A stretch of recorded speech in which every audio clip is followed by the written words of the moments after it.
तो मैं एक संकेत करता हूँ, जो जितना निर्गुण परमात्मा तत्व में परिनिष्ठित होगा सगुण साकार भगवान के प्रति उसका उतना आकर्षण होगा।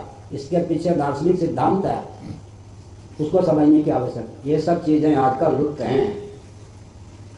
मैं फिर अपनी प्रशंसा नहीं करता, ये सब चीज़ें आजकल लुप्त हैं। हमारे पूज्य गुरुदेव आदि शंकराचार्य जी, मधुसूदन सरस्वती जी लिख गए, बोल गए, अब ये सब चीज़ें लुप्त हैं। मैंने संकेत किया क्यों?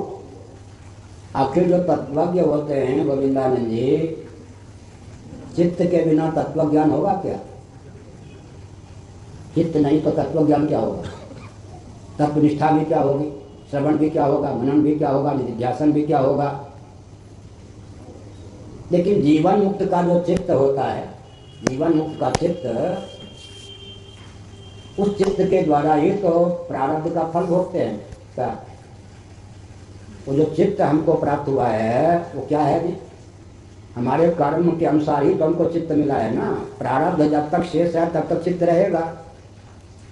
चित्त कितना भी परिष्कृत हो, लेकिन अविद्या का ही तो कार्य है, अपंचीकृत पंचभूत का ही तो कार्य है प्रस्थान के अनुसार। तो अपंचीकृत पंचभूतों का कार्य होने के कारण जो हमारा आपका चित्त है, तत्व ज्ञान होने पर भी उस चित्त को, और भगवान जो है विशुद्ध सत्वोपाधिक, विशुद्ध सत्वोपाधिक भगवान के पास तो अमना है ना। भगवान कार्योपाधिक नहीं है। मधुसूदन सरस्वती जी महाभाग ने गीता के 4थे अध्याय के भाष्य में लिखा, कार्योपाधि रहित जीव, अंतःकरण युक्त हम जीव होते हैं, भगवान अंतःकरण रहित हैं। भगवान पिता रात्रि शरदोत्फुल्ल मल्लिका वीक्षरन्तु मनश्चक्रे, मनश्चक्रे है दिव्य मन बनाया, मन माने इच्छा की। भगवान का जो मन होता है पंचदशी के अनुसार क्या होता है जी?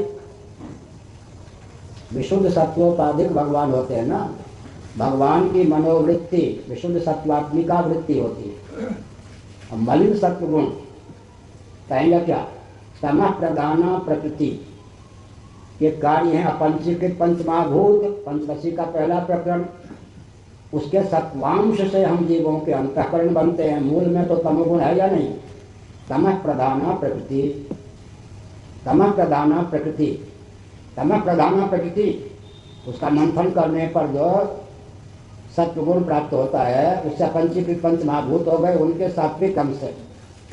तो जीव का चित्त कितना भी परिष्कृत हो, तत्व ज्ञान के बाद विद्वत का विशिष्ट शब्द का प्रयोग किया भगवत पाद शंकराचार्य महाभाग ने, विद्या रूप हो।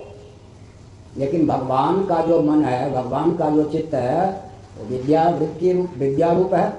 बहुत बढ़िया। तत्व ज्ञान भी हमको कब होता है? तुलसीदास जी से पूछिए। प्रभु प्रेरित कई व्यापी विद्या, किसी कांच इत्यादि को काटना है, काटने वाले यंत्र के अग्रभाग में क्या होता है? हीरे का कुछ अंश होता है, वज्र कहते हैं हीरा को, तो काट दे। तो जीव को निरावरण करने वाला जो ज्ञान है वो कहाँ से मिलता है? प्रभु प्रेरित कई व्यापी विद्या। जैसे कोई भूत प्रेत चुड़ैल आदि को सिद्ध कर ले तो लग जाए इसको, उसकी प्रेरणा से भूत प्रेत चुड़ैल लग जाए सामने वाले को। जब व्यक्ति हाथ पांव चलाता है, भगवान मचल जाते हैं। ये जीव अपने बलबूते पर तैर नहीं सकता, अपनी उपाधि को प्रेरित करते। प्रभु प्रेरित व्यापी विद्या।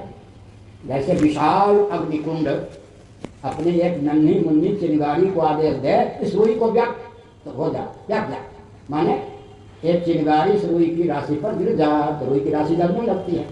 प्रभु प्रेरित कई व्यापी विद्या। हमारा जो चित्त है उसमें विशुद्ध सत्व गुण का उद्रेक कर देते हैं। थोड़ा विचार कीजिए, जहाँ हमारा चित्त है वहाँ भी भगवान की उपाधि है या नहीं?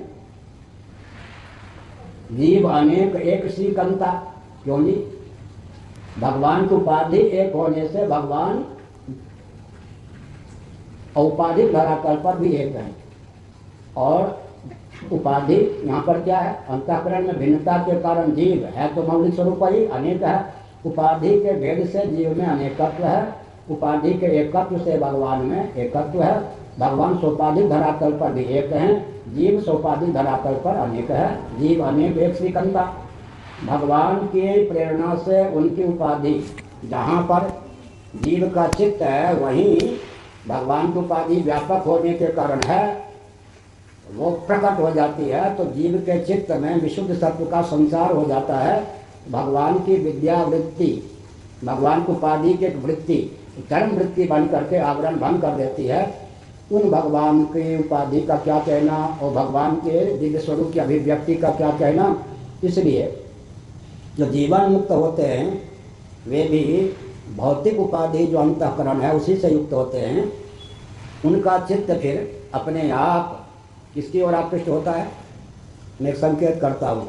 एक बार सुक्ताल समय भी हो रहा है, सुक्ताल में मैं था। एक विचित्र बात है, अब तो संस्कृत विद्या का लोक, गुरुकुल की पढ़ाई का लोक स्वतंत्र भारत के होने से सब कुछ बंटाढार हो गया। हम लोगों का शरीर जिस क्षेत्र का है, शरीर तो कहीं न कहीं होता है, किसी न किसी कुल का, किसी न किसी क्षेत्र का। वहाँ सब दार्शनिक होते थे, स्वभाव से ही, जन्म से ही विचारधारा दार्शनिकों की होती, क्योंकि न्याय दर्शन, वैशेषिक दर्शन और वेदांत दर्शन सब उधर। वेदांत मन याज्ञवल्क्य भी उधर हुए या नहीं, सुलभा उधर हुई भाई, ये सब। और कौन, कणाद उधर हुए, गौतम उधर हुए। तो स्वाभाविक रूप से उधर उन दिनों हर व्यक्ति दार्शनिक ढंग का ही होता था। दर्शन शास्त्र पढ़े या न पढ़े, रक्त में दर्शन शास्त्र था। अब वो सब तो सब अंग्रेजी की पढ़ाई और गुरुकुल की पढ़ाई लुप्त हो जाने से सब समाप्त हो गया।